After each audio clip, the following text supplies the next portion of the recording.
Salve, salve, nação rubro-negra, aqui Marquinhos Assunção chegando na manhã dessa terça-feira, dia 24 de março de 2026, para trazer as últimas informações e as principais notícias do rubro-negro mais querido do Brasil e do mundo, o Clube de Regatas do Flamengo. Antes da gente começar a trazer as notícias do Mengão, eu pediria a você, rubro-negro, que ainda não é inscrito no nosso canal, que se inscreva. A sua inscrição é muito importante para o crescimento do nosso trabalho. Que você também deixe o like, porque o like sinaliza para a plataforma que você gosta dos nossos conteúdos, que você também compartilhe esses mesmos nossos conteúdos nas suas redes sociais para que mais rubro-negros possam estar se juntando aqui conosco, que ativem o sininho das notificações para que o YouTube possa notificá-los de tudo que tiver acontecendo de novidade aqui no nosso canal. E por fim, que você possa hypar esse vídeo para que mais rubro-negros possam estar se juntando conosco aqui nessa fala de Flamengo. Dito isso, não temos mais o que fazer. Vamos às notícias do Mengão.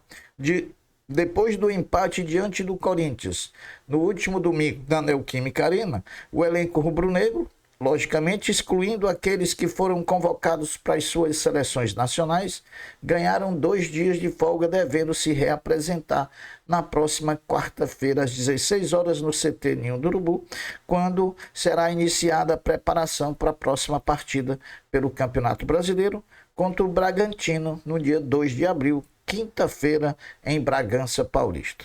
Ontem, segunda-feira, foi dia de conhecer os confrontos e os mandos de campo da quinta fase da Copa do Brasil, que marca a entrada dos times da Série A na disputa da competição.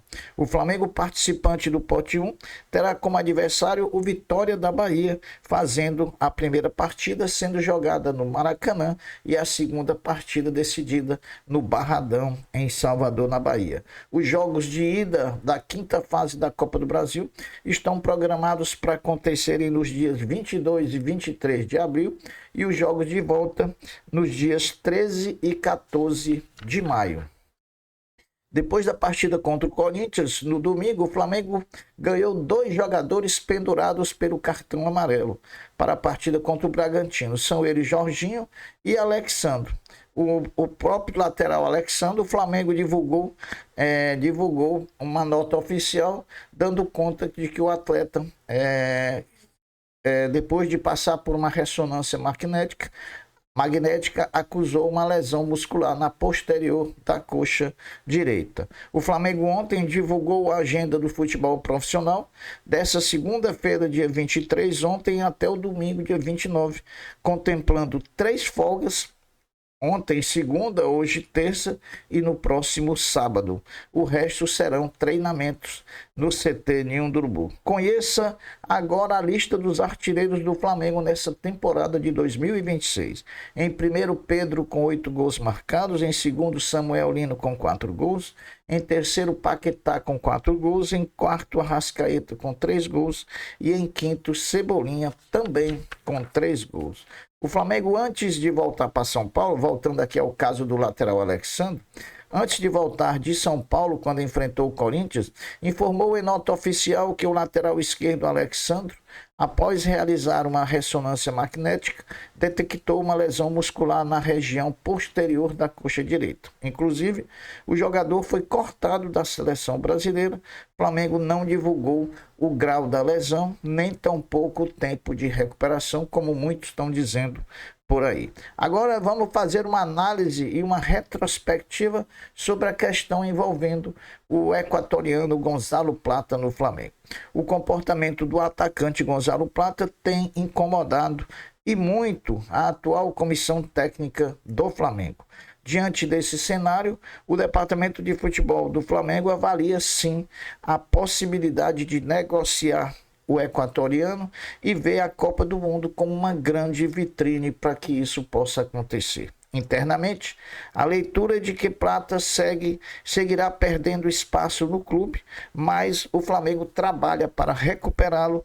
Ao mesmo tempo, não é descartada a possibilidade de uma venda num futuro recente, ou seja, na janela de transferências do meio do ano. O Flamengo tem sim a expectativa de que Gonzalo Prata possa se valorizar com a seleção equatoriana na Copa do Mundo. O Flamengo apresentou mais 2 reforços para sua categoria de base, especificamente para a categoria sub-15. Chegaram o goleiro Arthur e o volante Guilherme, ambos oriundos da parceria que o Flamengo tem com o clube paranaense Azuris. Os jogadores já estão integrados à categoria sub-15 do Flamengo. A participação dos 20 clubes da Série A do futebol brasileiro na quinta fase da Copa do Brasil 2026 renderá aos cofres de cada um a quantia de R$2 milhões. Aqueles que avançarem na competição às oitavas de final, que é a próxima fase, receberão R$3 milhões por estarem nas oitavas de final. Sobre os jogadores do Flamengo convocados para a data FIFA de março, o Flamengo ainda avalia a necessidade de fazer uma operação para acelerar o retorno dos convocados. A seleção brasileira joga na quinta, dia 26, e na terça, dia 31. O Uruguai e o Equador jogam na sexta, 27, e na terça, 31. E a Colômbia joga na quinta, 26, e no domingo, dia 29. Como o Flamengo só joga pelo Brasileirão no dia 2 de abril, quinta-feira, contra o Bragantino, a comissão técnica rubro-negra acredita ter tempo hábil para que todos os convocados estejam à disposição de Leonardo Jardim para esse jogo contra o Bragantino. O Flamengo acertou ontem a renovação contratual de 2 joias suas da base rubro-negra. São eles o meio-campista Guilherme e o meia-atacante Douglas Teres, que renovaram o contrato até dezembro de 2028. Meus amigos, ontem, segunda-feira, foi dia de basquete do Flamengo voltar às quadras do NBB 25-26, recebendo o paulistano no Maracanã, quando venceu por 84-79, brigando ainda pela liderança da competição, cabeça a cabeça com Pinheiros, Minas e Franca. Na verdade, a vitória sobre o paulistano colocou o Flamengo na vice-liderança da competição, atrás do Pinheiros, que tem 2 jogos a mais.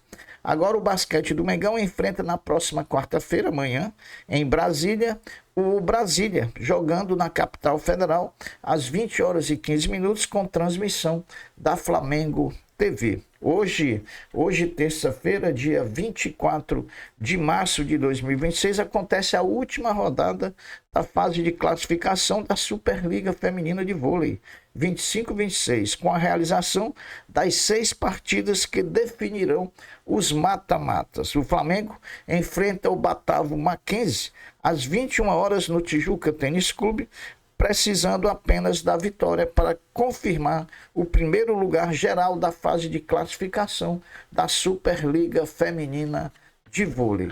Meus amigos, os playoffs devem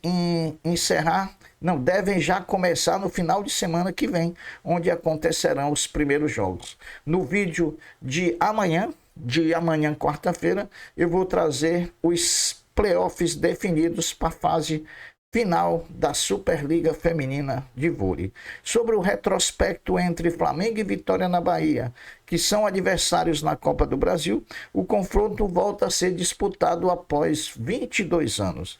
Com vantagem carioca, foram 6 jogos em 3 mata-matas ao longo da história da competição, com uma classificação do Leão, do Vitória, e 2 do Urubu, o Flamengo. O histórico, contudo, conta com 5 triunfos consecutivos do Flamengo e um só do Vitória da Bahia, que aconteceu no primeiro duelo em 1998. Sobre basquetebol ainda, nem Rio de Janeiro, nem Montevidéu e nem Buenos Aires. O Final Four da BCLA 2025-26 pode ser disputado na capital federal do Brasil, em Brasília, no ginásio Nilson Nelson, que tem capacidade para receber 11.100 torcedores. A definição do local do Final Four da BCLA 2025-2026 sai impreterivelmente essa semana, e aí acaba todo esse mistério que tem sido envolvido em relação ao local da fase final da Champions League das Américas de basquete. Eu sou Marquinhos Assunção e essas são as notícias do nosso Flamengo nessa terça-feira, dia 24 de março de 2026. Eu vou ficando por aqui, deixando uma até breve, deixando uma até logo, dizendo fiquem todos com Deus, porque eu sempre estou com Ele. Saudações rubro-negras. Fui. Tchau.